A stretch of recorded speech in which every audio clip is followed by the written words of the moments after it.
Psst, psst. Come over here. It's the secret show.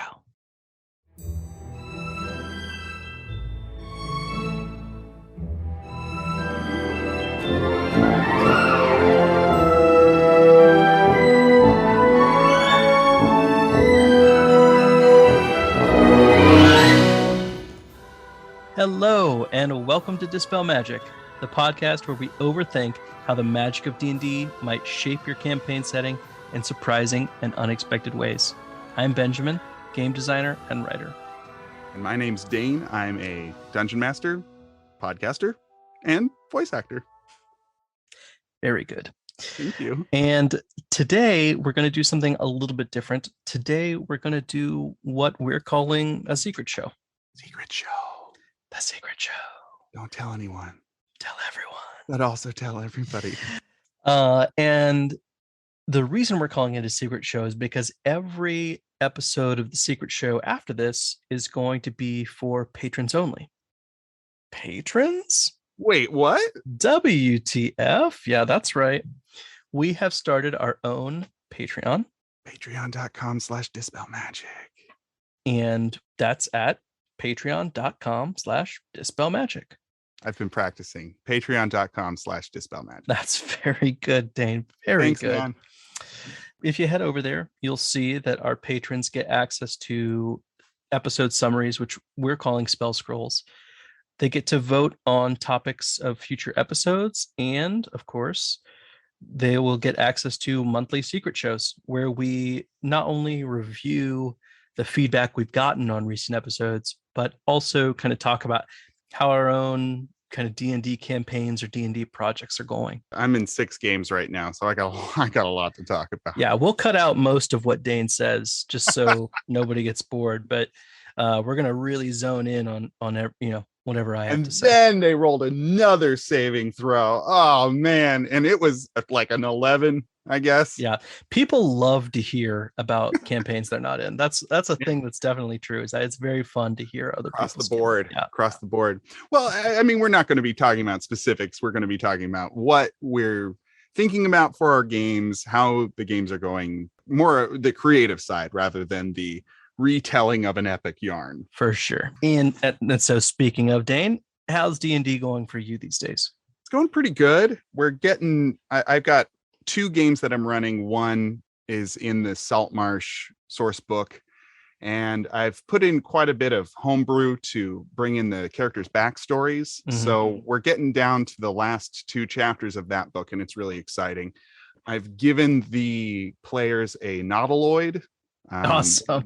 One of the mind flayers. Awesome. Because in the book, they get to the bottom of this great big Saugan temple, and there's like an arena down there. And I didn't think my players would really dig that so much. So I was like, instead, there's going to be a crashed Nautiloid that they will have the opportunity to take. That's super cool. And I think I don't know how much longer you're planning on running that campaign since you're almost out of Ghosts of Saltmarsh. But for April 1st, the D&D Twitter account posted a tweet that said Spelljammer confirmed. Yeah. And had like this goofy thing. But like, I think the joke there is that Spelljammer actually is going to happen this year. It's a double cross. Yeah, double. I think it's a double cross because I think they know they can't really joke about that and have it just be a joke. So serious. Also, there's been recent unearthed arcanas that seem to suggest that Spelljammer's in the works. So that would be the way it's going. A super awesome kind of jump to get to make. Oh yeah. Well, I know that one past game that we've played in, we had a Spelljammer-esque aspect to it where we had like a helm that we could put on an actual ship that we could fly, which was great. I loved that idea. But at the end of this book, got at least 2 other arcs that I have planned. I've been sprinkling in backstory details for the different characters. One is they're going to go after the Sea Princes, which would be all homebrew. So whatever pirate cabal. And then another would be going into the Princes of the Apocalypse to wrap up the Fire Genasi story in our campaign. She's a freed slave from their cult. And so they'd be going in and busting ass. Sure. So I'm really excited about that. I've got a cleric who follows Procan and a Goliath that follows. What's the Goliath god with the ram's horns? Do you know who I'm talking about? I am I like don't care about official D&D lore at all because I've Okay. never once run anything D&D that I didn't just make up the lore from cloth every time. I find it a lot easier to go to materials and then incorporate them into Right. whatever Yeah. bullshit I'm coming up with. You know, both of these characters, they came to me with their stuff. So I'm putting it in. Yeah, no, that's cool. That's cool. I mean, I think Yeah. it's always fun as a DM to take what players bring and then run with it and spin it out. Well, I'm thinking that I might have, because one of them is Procan, who is god of the oceans and might and power, and you know, a very proud god. And then the other is Kavaki, who is about contest and conquest and things like that. And I might try and pit the characters together, but that also might not happen. I don't know. I'm playing around with the ideas, having the gods clash. Sure, lots to think about. How about you? What's going on with you? Well, you know, it's hard for me to talk about what's going on for me with D&D without talking about. You just flip your hair a little bit. You're like, oh, it's hard for me to. No, no. Okay. It's hard. I thought I saw that. It's hard for me to talk about D&D and what I'm doing with D&D without kind of talking a lot about what I'm writing currently or what I'm designing currently. So, although I am running a game now, I actually have been kind of out of the GM DMC for a while, but I have started a campaign recently. But anyway, so the biggest things up with me with D&D recently are I have my upcoming DM's Guild book, which will be print on demand, the Ultimate Adventurer's Handbook. I am supposed to get the proof of that soon. And once I get the proof, I can say this book looks great and it can go on sale. And so that's cool. I'm hopeful that I get to do that. Did you ever end up using the motorcycle stats that I came up with? I came up with living motorcycle creature for my campaign. I think I ran it past you. Do you remember that? Because I think that one of your campaigns has to do with time travel. It yeah. So one of my campaigns did. That was a campaign that ended quite a while ago, and I don't think I ever got to use it. But honestly, that campaign ended much shorter than I thought. I ended up that time travel was like a super tricky thing to focus a campaign around, and I don't think I executed it super well.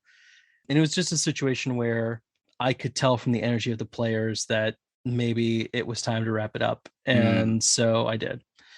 And that's fine. I mean, hopefully I learned something. I was really excited about the premise, but I think I learned a lot about mysteries and how to unravel mysteries within a campaign. Yeah, because I was just doing this incredibly high concept, like mystery time travel thing that was just like, oh, you were doing Loki. You were running Loki. If Loki didn't know who he was or where he was from. Like it was way I was running like way too it was way too high concept. Yeah. Huh? Yeah.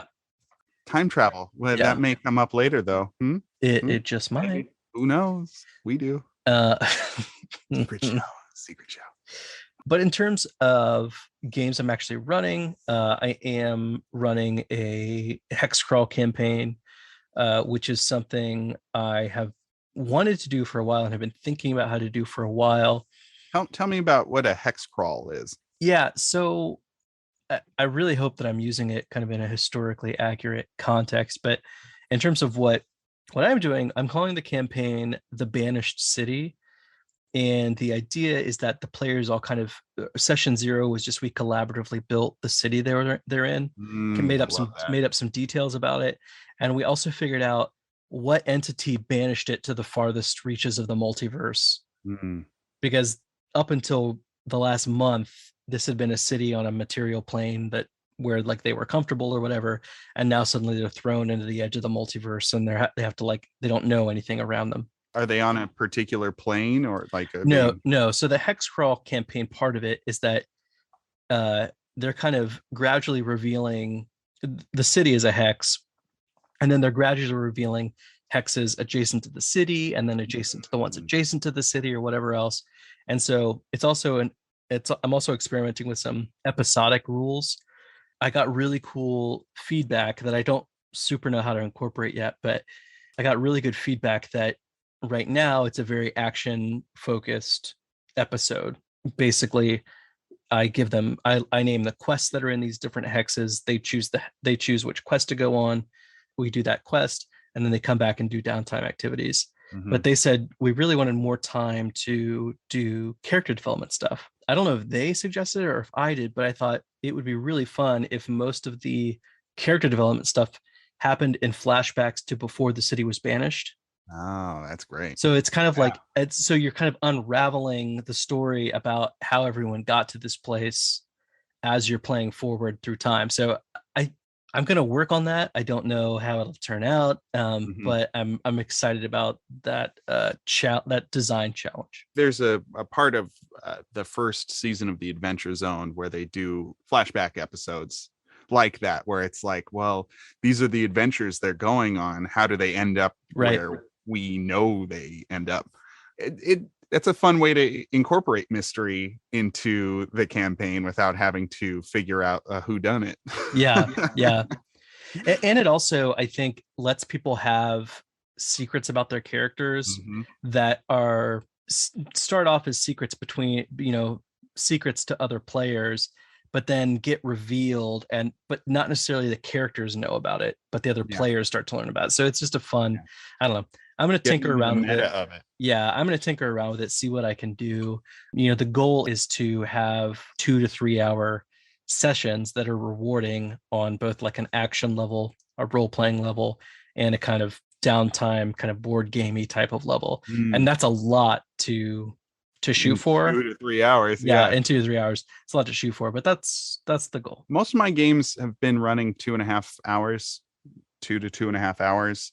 And I generally find that it's either a half and half of role play combat, or it's completely devoted to role play or completely devoted to combat. It's not necessarily like I'm trying to put everything into that 2.5 hours. It's going along with how things are feeling, as any good game should be, right? Yeah. I was thinking about a social bond table earlier today to encourage player bonding, character bonding, right?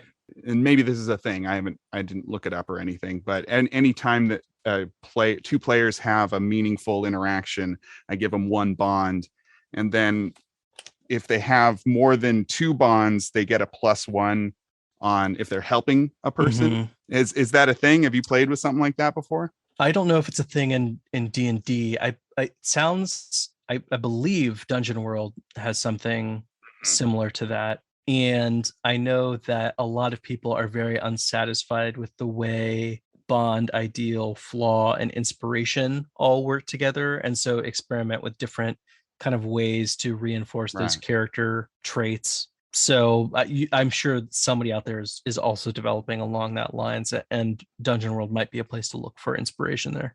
Yeah, I love Dungeon World. One of my favorite druids that I ever played was in Dungeon World with great big craggy eyebrows. Good. It's a rock guy. That's good. Hey, thanks, man. Benjamin, I know people have been whispering at me about the episodes we've released. They've been coming to you with all the wild and woolly shenanigans that they've thought of for the various spells we've reviewed so far. Yeah, so this secret show, we're going to cover mending, speak with animals, magic mouth, teleportation circle, and detect poison and disease. It's a lot to get through, so we're going to get it moving. Let's get going. Now, mending, you didn't get a lot of feedback about. I heard it was a perfect episode. Yeah, no, there was nothing wrong with it, and everyone loved it, and we covered all the bases.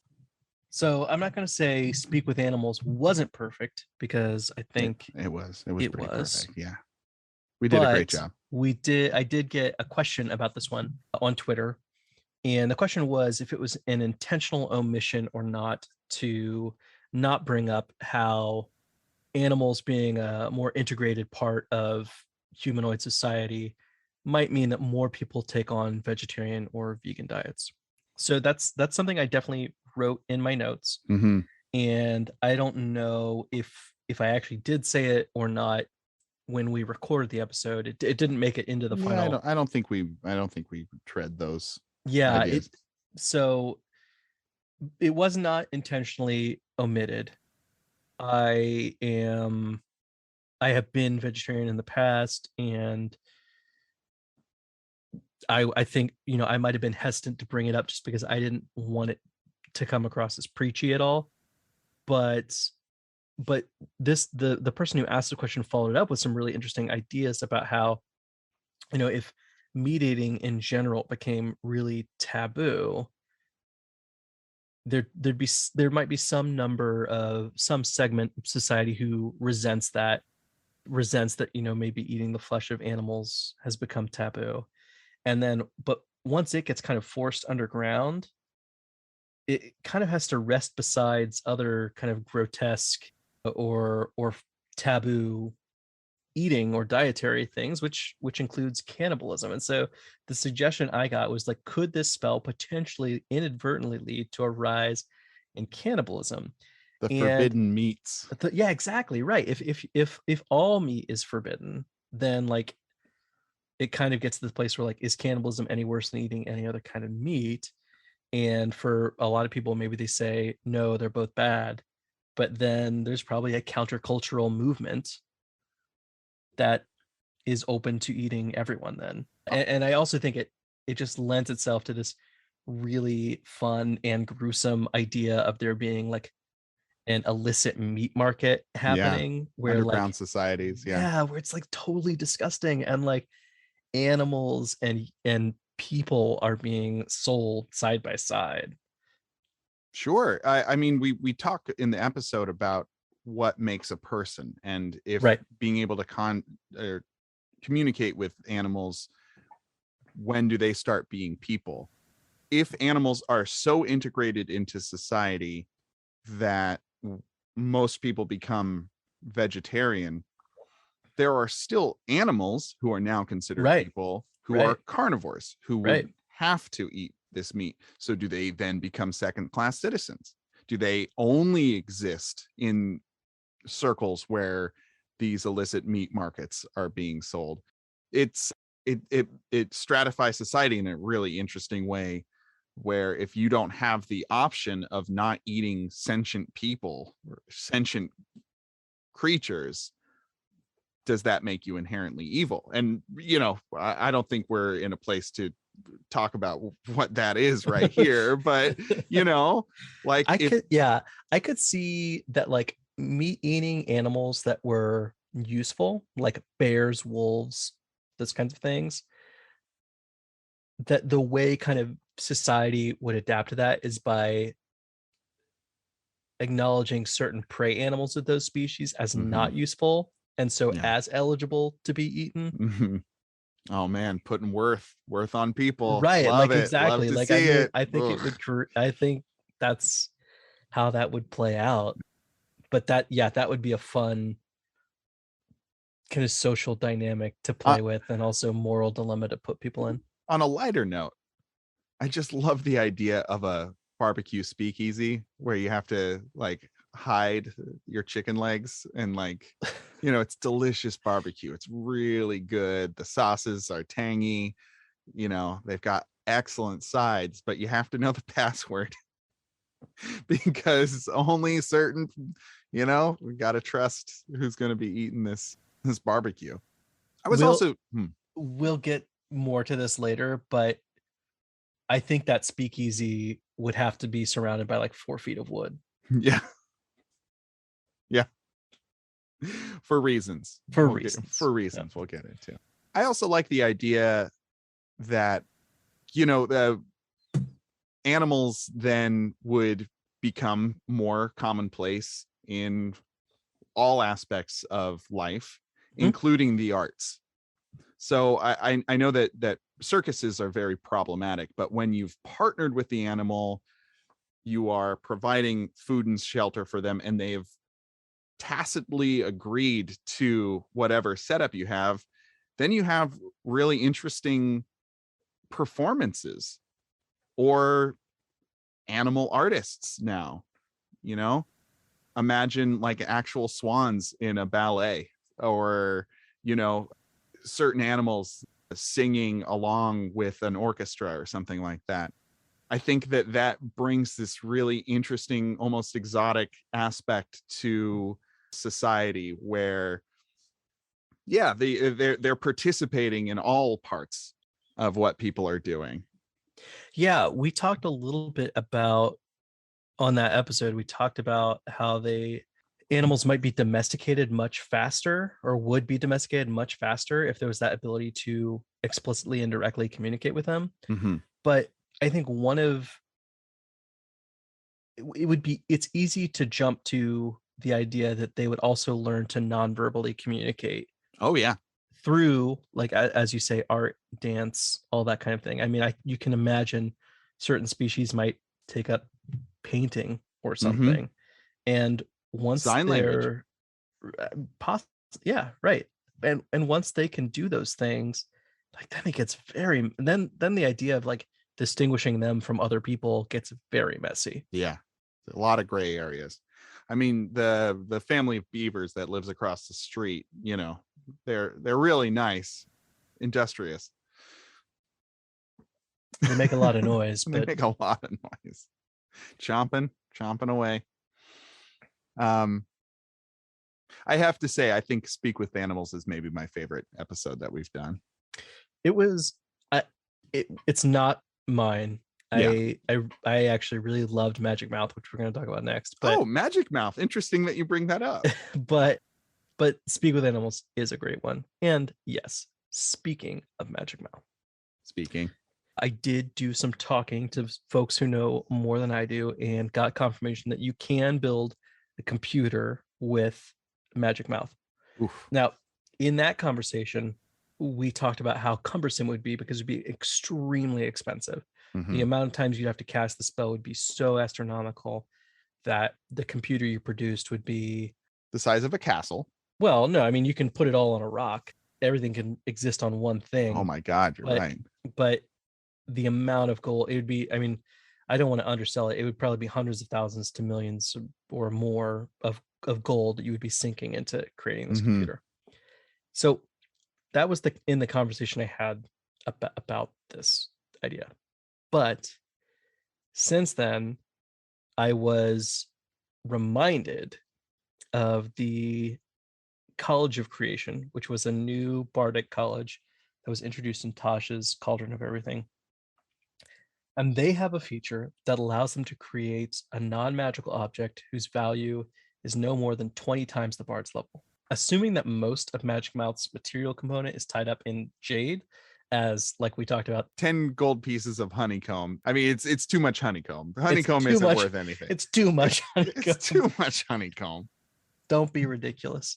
So most of that must be in jade. So you can have a College of Creation bard produce a ton of jade, and then you've got your apiary to produce the small amount of honeycomb you need. And then suddenly you've got at least 6 free castings of this every day. And that's if you have a single level 3 College of Creation bard. As soon as you have multiple College of Creation bards or a higher level one, you can spam Magic Mouth a lot for free every single day. And really start getting weird with it. Right. So this does facilitate the idea of building a computer, but it also makes that telegraph system we talked about. Well, it was brought up that I don't know if the internet would really work for this Magic Mouth telegraph system, because essentially the telegraph isn't the internet. Yeah, I think that's where, if you had a society practicing creating these computers out of Magic Mouth long enough, then maybe you would get to a Magic Mouth internet. We're talking years and years and a whole lot of honeycomb. I think probably decades. But I think I stretched. I was excited, Dane. I was excited Get about the excited, idea man. of a Magic Mouth internet, I want you to be excited. and maybe I exaggerated a little bit. Yeah. Hey, no one can fault you for it. It's a lot of fun. Who's to say they haven't been doing this for decades? Who's to say? They could have been. Yeah. They could have been. The other very expensive thing you can make with Magic Mouth is a translation device. Mm-hmm. I don't know why I hadn't thought of that before, but it kind of came. I was sort of thinking about in Star Trek how everybody talks and you just hear it in English, regardless of what language they're speaking. It's just happening. And, I can imagine maybe even like diplomats wear like a face mask, like not a total face mask, but like over their mouth. And it's triggered by the words they're saying, like underneath the mask, like in front of the mask, a mouth appears, or maybe like they paint a mouth on the front of the mask so that incredibly it creepy. Speaks. And the creepiest thing I've ever heard. Because it says that the mouth appears, but it doesn't say in the same place. So, you're talking and then all these little mouths are just popping up saying words. Ugh. I hate it. Yeah, I guess it could be a little. I still like it. Yeah, no, it's great. It's disconcerting, but you make a good point about putting a mouth on it, because if it has a mouth on it, it uses that mouth, doesn't it? Right. Yeah. So if you paint the mouth on the front of it, then you'll do it there. Make sure you put that mouth on it, people, when you're making this translation mask. Jumping back to the idea of the telegraph system, when I thought more about that, first of all, I think, and maybe in that episode I talk about need to have two poles side by side, or maybe I even correct myself in the episode. You did correct yourself. Okay. Yes. Yeah. So it only has to be one, because you can cast the long sound and the short sound on one object. But one thing I hadn't totally thought about, I talked about it being poles, but that means that everybody everywhere along the telegraph, line is going to be able to see and hear the contents of your telegraph. The Magic Mouth stipulates that it has to be a visible or audible trigger within 30 feet. Okay. But the Magic Mouth itself doesn't need to see or hear it, because the Magic Mouth can't see or hear it. It doesn't have any senses. It's not magic eye. Right. It's not a magic ear. So it just has to be a thing that would be visible if there were an observer to see it. Okay. So once we know that, then we know that we can actually bury objects underground and it'll still carry the Magic Mouth kind of system. I love that. Because it would be visible if somebody were there underground to witness it, but no one is. And since it's underground, the audio isn't going to carry. Right. And so you can create, instead of a network of poles, a network of stones or whatever else you want underground between these two locations, so that your message is only conveyed specifically to the point you're trying to send it to. I do like the idea that folks with extra hearing, like extra sensitive hearing, are still hearing it, and they're like, what is that? Right, like tremor sense. Yeah, creatures with tremor sense nearby those things are probably, I guess actually, that's one of those funny with things the pole. That's one of those funny things where in our world where we build infrastructure and then that drives away certain kinds of animals. Yeah, like snakes, I imagine, don't live too close to train stations because of the vibrations. This is a situation where I think any creature that has tremor sense is going to not want to live near one of these Magic Mouth telegraph systems. That, or you're enraging a family of purple worms that are just going to bullets, really come at you. and then these telegraph companies are like, we got another purple worm problem. We got to go defeat it. Yeah, no, there's your adventure then. There's your adventure. The Magic Mouth Telegraph Company hires you to go root out the bullets that are tearing up their telegraph lines. That's a lot of fun. Now, I think that my favorite episode was Speak with Animals, but I feel that we got a great response from Teleportation Circle. Yes, no, people really, really enjoyed the teleportation circle episode. And the first thing I want to say is that everything that was true about College of Creation Bards with Magic Mouth is true about Teleportation Circle. It makes Teleportation Circle suddenly a very reasonably cheap spell to cast to make those permanent teleportation circles. And now all you need is, I guess, what would it be if you had one 9th level College of Creation Bard? You could. That's all you would need to get a free teleportation circle, as long as he would stay, as long as that College of Creation Bard would stay in one place for a year. 18,250 gold. There you go. So that's a lot of savings. Oh boy. Can you imagine taking that off your bill? I can, and I like it. And I want to. You've sold me. I'll upgrade my plan to teleport or the Thank you. Bard of Creation. So one of the more exciting ideas that we talked about on that episode, or not, exciting, was whether or not the spell facilitates time travel. Mm-hmm. The big question. Right. The big question. I talked to a lot of different people from all sorts of walks of life, game designers, actual physicists. I talked to a nuclear engineer. There you go. We talked to a lot of people, and there were definitely more people who thought it did facilitate time travel than didn't. Mm-hmm. But it was not, I mean, it was probably like 70-30. There was a non-negligible number of people who I think probably have some sense of this that said no, not facilitate time travel. So we, unfortunately, friends, we do not have an answer for you about whether or not it facilitates time travel. I will say that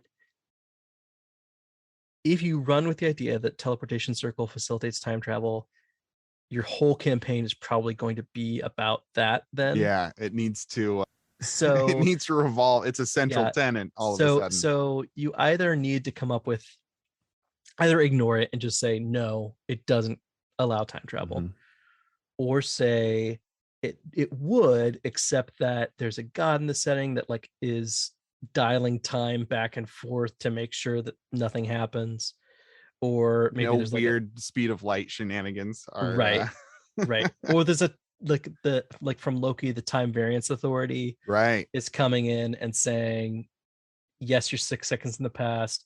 If you do anything, we're going to delete you. Yeah.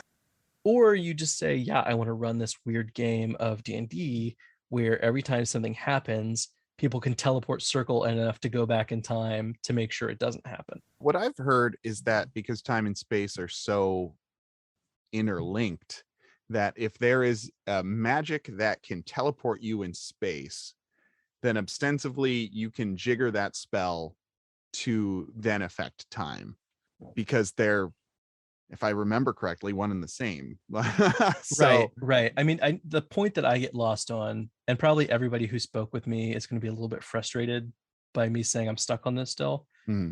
But the point that I get stuck on is, I get that, like, if I'm at point A and I teleport to point B, it's like very far away.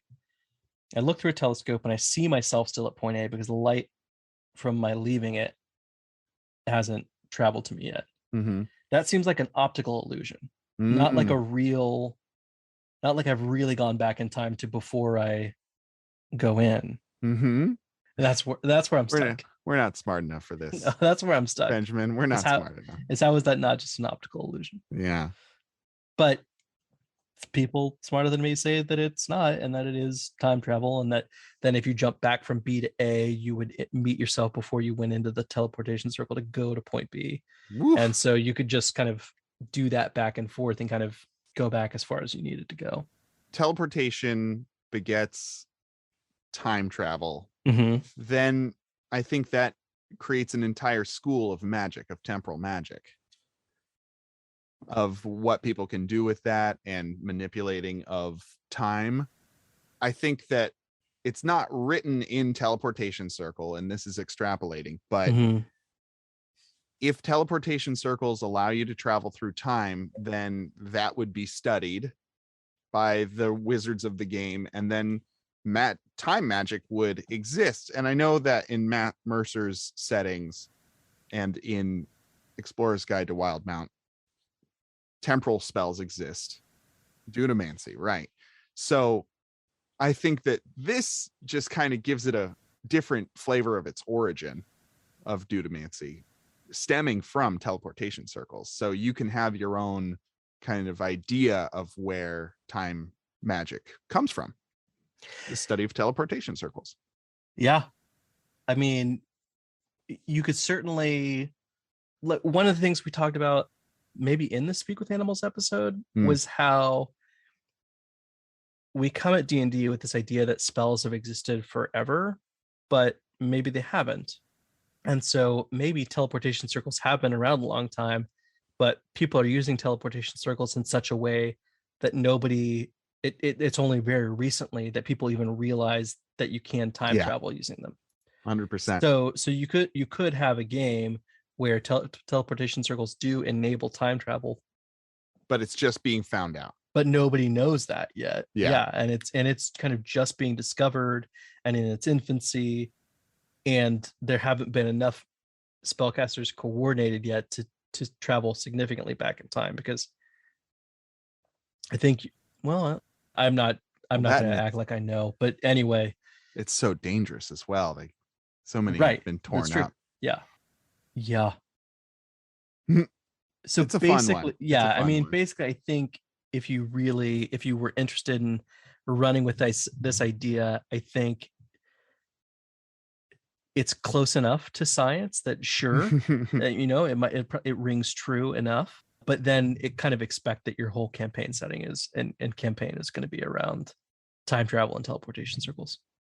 So if you don't want that, don't let it happen. Detect poison and disease. One of the more boring spells that we covered, but also one of the kind of, I don't know, I thought we came up with some pretty fun stuff to do with this. Yeah, so we did come up with some good stuff, and then afterwards I got even more really cool people suggesting some really cool ideas to me that hadn't crossed my mind, and some of them I'm like, I can't believe that they didn't cross my mind, but they just didn't. So it's the way it works sometimes. So one thing that is a setting building thing is that once there's an easy means of knowing whether or not a person's intoxicated and what they're intoxicated on, you can create some pretty draconian laws around drug use. Yeah. Since you've got botanical. You've got an infallible method of drug detection. So I think if you want to feature kind of an authoritarian and puritanical society in your game, that might be an interesting route to go, is like police waiting outside of taverns or whatever, or town guards, I should say, waiting outside of taverns, ready to cast detect poison disease to see if you're sufficiently intoxicated or intoxicated on a substance that's not legal for you to be intoxicated on, and then they can arrest you. That coupled with a totalitarian merchants guild, oh man, you're dead in the water. Yeah, but that's for another time. But that's another time. But a fun thing that comes out of that idea, though, is this idea of speakeasies lined with substances that block the detect poison and disease spell. 4 feet of wood. So 4 feet of wood. So just like thick log cabins underground, like thick underground log cabins, kind of double, triple walled log cabins underground. And I guess probably so that they're like perfectly undetectable, they would need to have, what's it called on a spaceship when you like airlock? An airlock. They'd probably have to have a wooden airlock. You'd go into the 4 foot of wood airlock, and that closes, and then the door opens into the real, so that it's always completely encased. Always. Can't let those town guards know even for a second that there's some hooch going on down exactly. here. Right. Or in Speak with Animals world, barbecue. or Right, like exactly. fish tacos. Well, you can imagine that, like, maybe those are the same.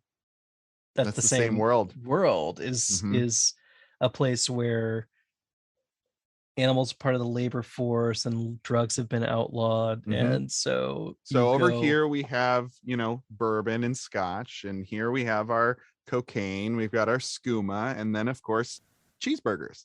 Yeah, All in a line, all of the sins and human kebab. for the discerning taste. Yeah, for the truly wild. Ah, and just a bunch of wolves wandering around down Yeah. there, being like, "This is the only place I can get it. This sucks." Oh yeah, Oh, because I guess to briefly jump back to Speak with Animals, uh-huh. that is, you would also have, certain animals who are interested in purchasing human flesh Oh to yeah, eat. they'd love it. I'm like, So I love this that stuff. that I to can't get that it to anymore. me almost does, it will suggest even further that cannibalism might be an outcome of a society like that, because you've got animals who want to eat it Yeah. and they're mingling with humans who. Well, and if you fall in love with a wolf and you want to convert to wolfism, you want to participate in the wolf culture too. So you're gonna probably eat the same meals that So your you're partner. suggesting that in this, I just want to get this straight. Sure. You're suggesting that a person either converts to behaving like a wolf, or maybe that they pay a high level spellcaster to cast like polymorph true and permanently turn them into a wolf as like a voluntary thing because they wish to live their life as a wolf. I don't think we should rule out any possibility. I'm not saying any one way. I'm saying that if you find your life partner is a wolf and you want to be closer to your partner, then you're going to participate in the things that your partner participates in. All right. Okay. Right. That's fair enough. That's a relatable baseline thing to suggest. It And gets if that's weird when that's we eating uh, humans, I don't know. Who's to say? who am I to judge? I'm not going to judge them. I'm not And, a cop.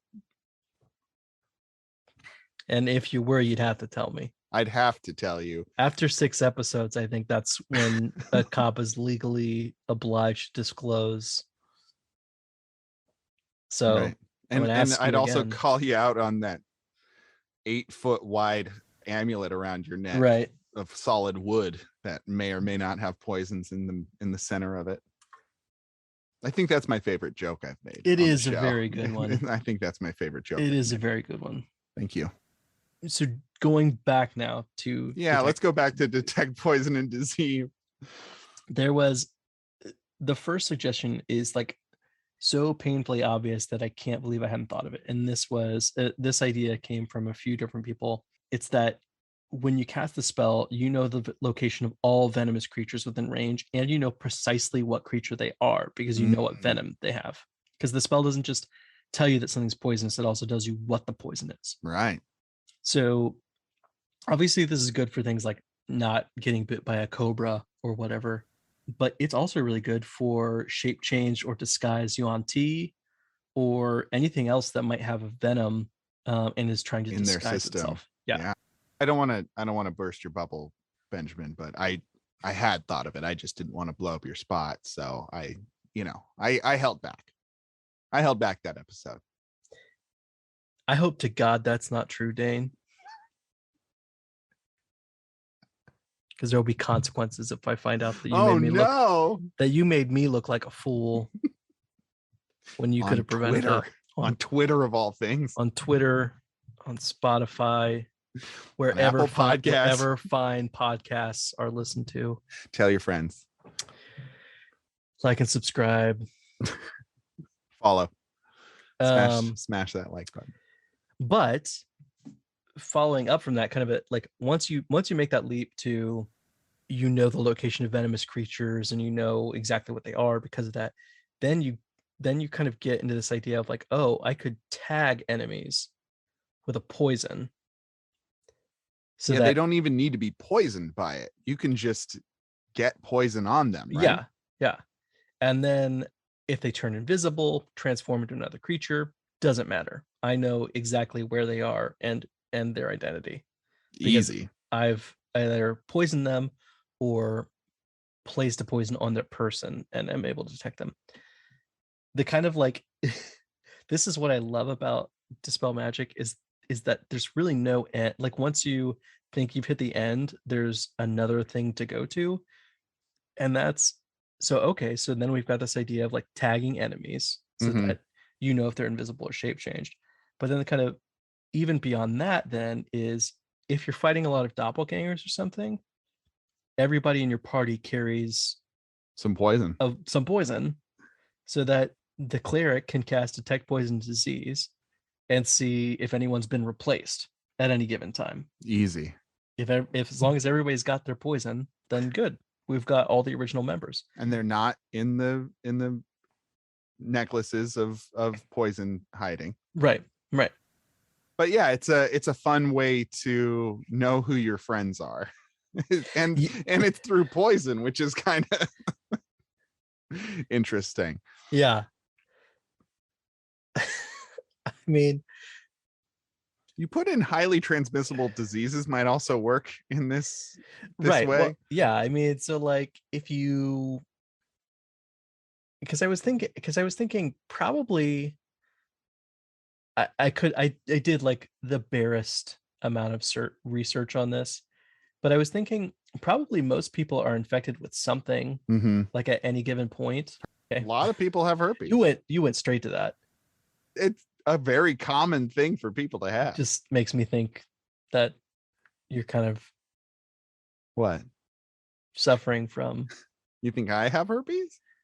No, I'm the one person who doesn't have herpes. That's what I'm trying. Well, the fact that you think only a single person doesn't have herpes suggests to me even more that you have herpes. But before we go down the rabbit hole, whether Dane has herpes or not. Well, at this point, it's really more of confirming that Dane has herpes than whether or not he has. Sure. You know, most people are going to have some disease or another, and so if you cast the spell and you see what diseases they have, later on you can identify them again by those that same combination maybe of diseases.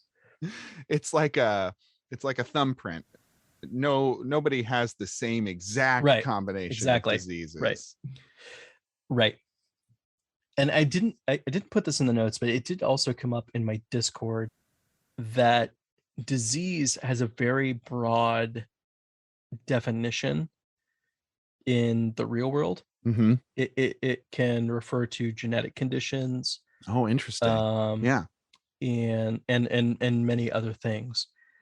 And through context, I think it's clear that in D&D, when they say disease, they mean contagious diseases. Yeah, like more of viruses, a layman's idea of what it is. Yeah, viruses and bacteria.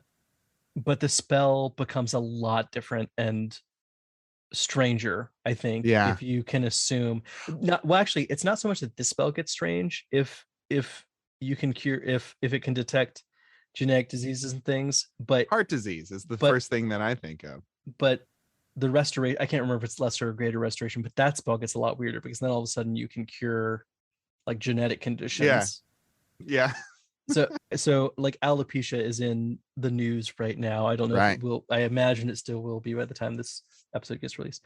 I have alopecia, and it's funny to me. It's funny to me. It's gone now. That, like, you're welcome. Somebody could cast that spell on me and either cure like the cold that I have or my alopecia, or this thing that I carry in my very cells. Right. I love D&D 5e for using natural language. But this is an area where that creates confusion because I don't think it means disease in the kind of technical or medical sense, but it doesn't clarify what exactly it means. And so it leaves it open to that interpretation of it doing something different than I think the designers intended. Benjamin, can we assume that if they're are spells to cure certain diseases, there are also spells that could cause certain diseases. There are for sure. I mean, off the top of my head, there's a contagion spell that causes diseases. Can we give people alopecia in Dungeons and Dragons? I wouldn't recommend it. No. Fair enough. Can you give a leader of Kingdom heart disease as a way of assassinating them? I honestly thought you said Kingdom Hearts. Oh, Kingdom me bringing Hearts up Kingdom disease? Hearts again? Kingdom Yeah, Hearts disease? I thought you Kingdom Hearts disease. Kingdom Hearts disease is What do you think very, Kingdom Hearts disease would be? Yeah, it's very complex, but it requires disassociation. Requires it. Yeah, it requires it. Okay. It's part of it. You don't feel like you're in your own body. Also, you're easily confused. Disney characters for You some watch reason. a lot of Disney all of a sudden. You're just watching. Oh man. I would play.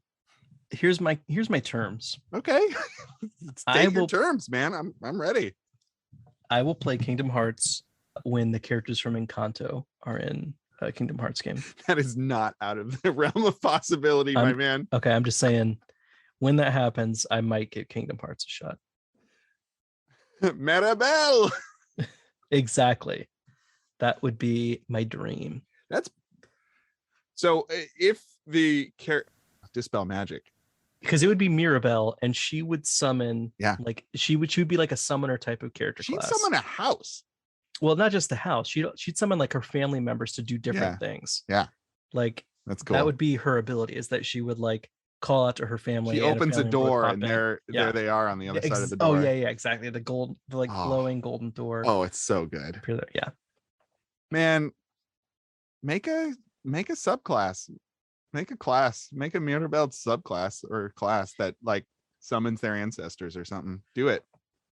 Do it right now. You hear my terms. Do it. I don't know if that's what terms are.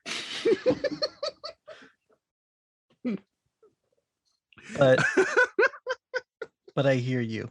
Okay. I just want you to know I hear you. You hear me, you see me. I hear you. I see you. I feel seen. I feel heard. You're valid. Thank you. Oh man. Mariposa. So this was a lot of fun. This was a lot of fun. And I look forward to doing this with you every single month for our patrons. The Secret Show. The Secret Show. Don't tell anyone. Patreon.com/dispelmagic. And by don't tell anyone, I mean tell everyone, because it's a lot of fun. Yeah, those are Dane's terms. Those are my terms. Hey, here are my terms. Anyway, happy spelling. Thanks for listening to The Secret Show. You can find us on Twitter at Dispel Magic Pod. You can find me on Twitter at Sterling Vermin or online at sterlingvermin.com. And Dane. Yeah. What's up? Oh, yeah. I'm on Twitter. Sometimes. Dane in Danger. At Dane in Danger. Thanks so much for listening, and we'll see you again after your next long rest. Goodbye.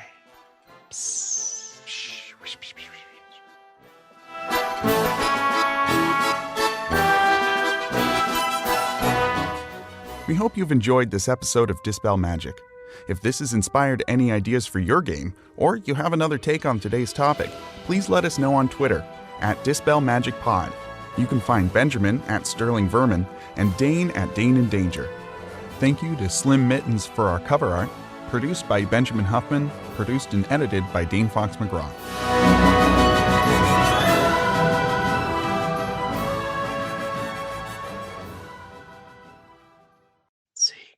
Secrets. All right.